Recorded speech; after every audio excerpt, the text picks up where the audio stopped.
check out the handout that goes along with this video because it is going to give you all of these ideas for wholesome desserts. Because a lot of us still want sweets and we think that, when we're eating healthy that we have to avoid it, but we do not. The key is sticking to whole real foods because they are going to contain more fiber, especially if we're incorporating things like fruits or nuts and seeds or, even nut butters.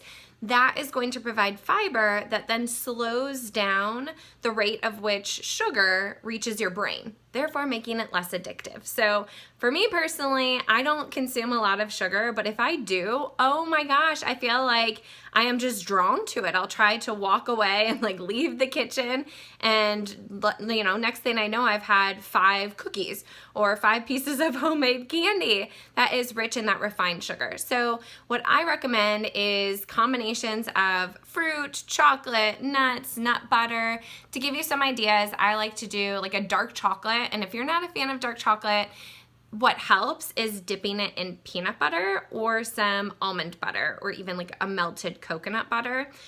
If you have not heard of coconut butter, I highly recommend checking it out. It is a really well-kept secret.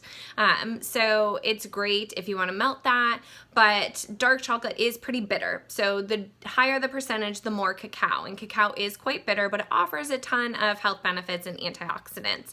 So you can take that dark chocolate and put it in some peanut butter or a spread on top, and you want to make sure that your peanut butter does not have any sugar or oils added to it. It should just be peanuts and salt, and ideally organic peanuts if you can find it. So doing the dark chocolate with the peanut butter, if you want to put a slice of banana on there, you can. It's really up to you. You can change it up. You could do a raspberry or a blueberry on top of that. Or another option would be just doing a small bowl of berries with a little bit of coconut butter and maybe a handful of chopped walnuts. Maybe add a sprinkle of cardamom to that. Another one of my favorites is taking an apple and cubing it into quarter-sized pieces.